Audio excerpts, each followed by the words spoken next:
Hello everyone, my name is Joshua Hawes. Welcome back to the channel. Today I'll be looking forward to going right back into Mark into chapter 5.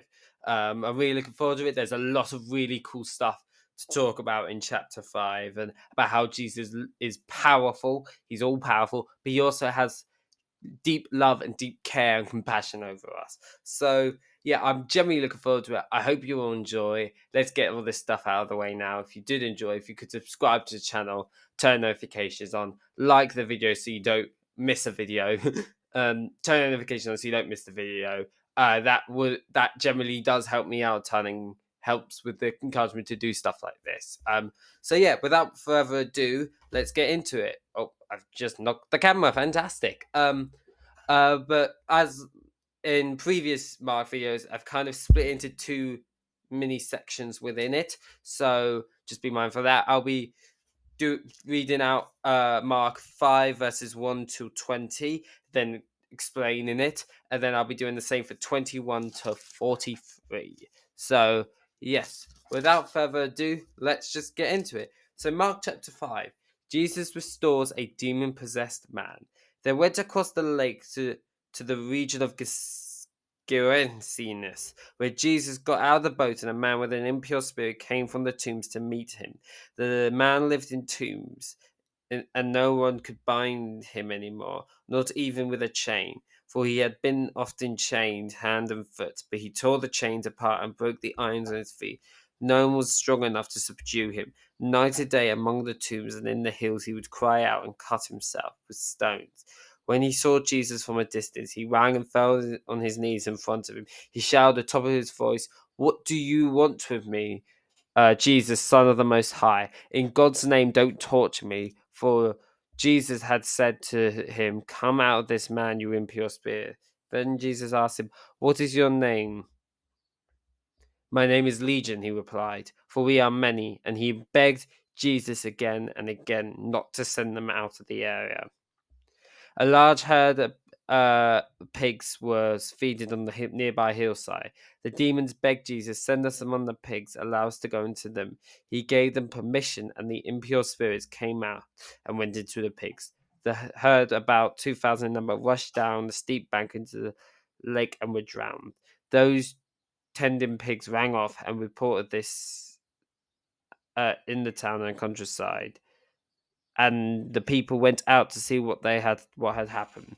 When they came to Jesus, they saw the man who had been possessed by the legion of demons sitting there, dressed in and in his right mind. They were afraid. Those who had seen it told the people what had happened to the demon possessed man, and told about the pigs as well. The people began to plead with Jesus to leave their region. As Jesus was getting into the boat, the man who had been demon possessed begged to go with him. Jesus did not let him, but said, "Go to your home people and tell him how much your Lord has done for you and how he has had mercy on you." So the man went away and began to tell the Decapolis how Jesus had done for him, and all the people were amazed. So there we go. So to describe it, basically what's going on here is this part of the story takes place in a non-Jewish town, which I think already is highlighting Jesus' caring for the Gentiles and how he cares about them and wants to be in a relationship and truly does care about them. And also, in everything in this situation would have made Jesus and the disciples unclean under the Jewish law because of being in a Gentile area, going to a demon-possessed man in a cemetery. These were also places connected to Hades, and there was a herd of pigs whereby, under Jewish law, this would have made them unclean, but yet he doesn't care and still goes there. Then he meets the demon-possessed man, and the impure spirit's name was Legion. A legion was the largest unit of the Roman army, consisting of 3,000 to 6,000 soldiers. I think that shocking fact clearly highlights that the many demons clearly possess this man, and it kind of goes into the horror that must have been like for him to have that many demons possessing him. The spirits have authority over the man, but they throw the man to the knees and beg for mercy, recognizing his authority and needed permission to where they may go.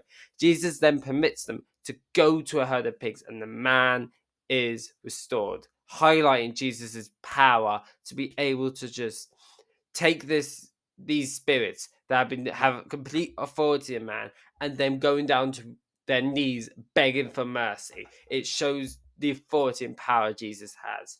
But unfortunately, instead of a celebration, the people asked Jesus to leave. The people were clearly afraid after Jesus presented his power and authority. But the man at the end has an amazing story to share, which is why when the man asks to follow Jesus, he refuses, but tells him to stay and tell everyone what his God has done. There's some really cool and important things to mention about this and why he's letting him tell him. Because usually Jesus would try and suppress the news of his miracles becoming widespread. But as this was a non-Jewish area, so there was not a fear of Jewish leaders trying to hinder him before it was time. This would allow the man to go back into his society and work, as well as being united with friends and family. Which this would also allow the man to tell the people what God has done, as Jesus was expanding his people ministry to the people that were not Jews. And I think what makes it very interesting, if you look at it, this man was probably the first missionary to the Gentiles, preaching the goodness of God. So when Jesus comes, when people come to preach about the good news of Jesus and his death and sacrifice and resurrection, the seeds have already been planted. So that is, I think, a very important thing, and how this man actually has a very important role in the story of Christianity and the Bible. And I think this is just an amazing story of highlighting God's care for the Gentiles, showing his care and compassion for people that aren't just Jews. He's showing that his love and compassion spreads to everyone, which is incredible to see. Right, now let's go into Mark chapter 21, Mark chapter 5, verse 21 to 43. So here we go. Jesus raises the dead girl and heals a sick woman. When Jesus had crossed over by boat to the other side of the lake, a large crowd gathered around him while he was by the lake. Then one of the synagogue leaders named Jairus came, and when he saw Jesus, he fell at his knees. He pleaded earnestly with him, "My little daughter is dying. Please come and put your hands on her so that she will be healed and live." So Jesus went with him. A large crowd followed and pressed round. And a woman was there who had been subject to bleeding for 12 years. She had suffered a great deal under the care of many doctors and had spent all she had, yet instead of getting better, she grew worse. When she heard about Jesus, she came up behind him in the crowd and touched his cloak, because she thought, "If I just touch his clothes, I will be healed." Immediately, her bleeding stopped, and she felt in her body that she was free from her suffering. At once, Jesus realized that the power had gone out of him. He turned round to the crowd and asked, "Who touched my clothes?" You see the people crowding against you," his disciples answered, "and yet you can ask, 'Who touched me?'" But Jesus kept looking and to see who had done it. Then the woman, knowing what had happened to her, came and fell at his feet, trembling with fear, and told him the whole truth. He said to her, "Daughter, your faith has healed you. Go in peace and be freed from your suffering." While Jesus was still speaking, some people from the house of Jairus, the synagogue leader, "Your daughter is dead," they said. "Why bother the teacher anymore?" Overhearing what they had said, Jesus said, "Don't be afraid, just believe." He did not let anyone follow him except Peter, James, and John, the brother of James.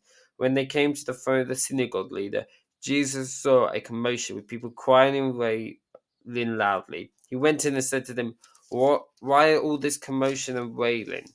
The child is not dead, but asleep." But they laughed. After he had put them all out, he took the child's father and mother and the disciples who were with him and went in to where the child was. He took her by the hand and said to her, "Talika koam," which means, "Little girl, I say to you, get up." Immediately the girl stood up and began to walk around. She was 12 years old.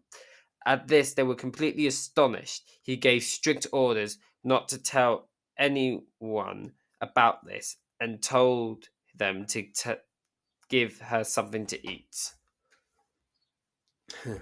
Wow, there's a lot of an amazing truth in this passage, and a lot that highlights the character of Jesus. So we meet two people who are suffering in different ways. The woman who had been the subject for bleeding for 12 years had spent all her money on the doctors with no success, and a man named Jairus, a synagogue leader whose daughter is ill and close to death. The thing that they both learn throughout this story is that Jesus cares for them. They are both aware of Jesus' power to heal as well. They have faith in him, but more importantly, it highlights Jesus' love and care for these people, and for us as a whole, for everyone here. And amazingly, the woman gets healed of her bleeding. But why does Jesus interact with her afterwards? Even though she's already gotten what she wanted, it's because he cares about her, specifically her. He does not want to think of him as an impersonal spiritual force that's distant and removed from her, but as someone who cares deeply about her and praises her for her faith in him. Just as Jesus cares for us as well, he also cares about the suffering and struggles, and it is amazing to see how, although he doesn't just care about the people of this time, but he cares about our suffering and our struggles. But what about Jairus? What happens with this? In the delay since pleading with Jesus to heal her daughter, she she has died. There is, of course, an outpouring of grief and emotion, but Jesus also cares about him. Jairus therefore learns that Jesus can raise from the dead. When Jesus says that the child is not dead but asleep, it's naturally received with ridicule, but Jesus is able to do it easily. This, I think, highlights Jesus' power over death. And for those that believe in him, death is not the end. It was a sign to kind of what's to come. It is a sign for what Jesus is going to do. That death, even something that gets the best of all human beings, death is not something that gets hold of Jesus. It shows his power of death, and it makes even more sense when you go into the next, like near the end, where Jesus conquers death himself by dying and raising up again 3 days later. It's an incredible story, and you see a little bit of Jesus' power and authority here, as well as his love and compassion, which are two things I think are vital for when we look at Jesus' crucifixion and resurrection. His power over death and the grave, but also his love and care for us, that he would even do that in the first place. So yeah, that is it. I hope you enjoyed it. It's a much shorter, but I think I've explained everything hopefully really well. I hope you enjoyed this video. Once again, if you did, like, subscribe, turn on notifications. I hope you all enjoyed, and I'll see you on the next one. Bye, guys.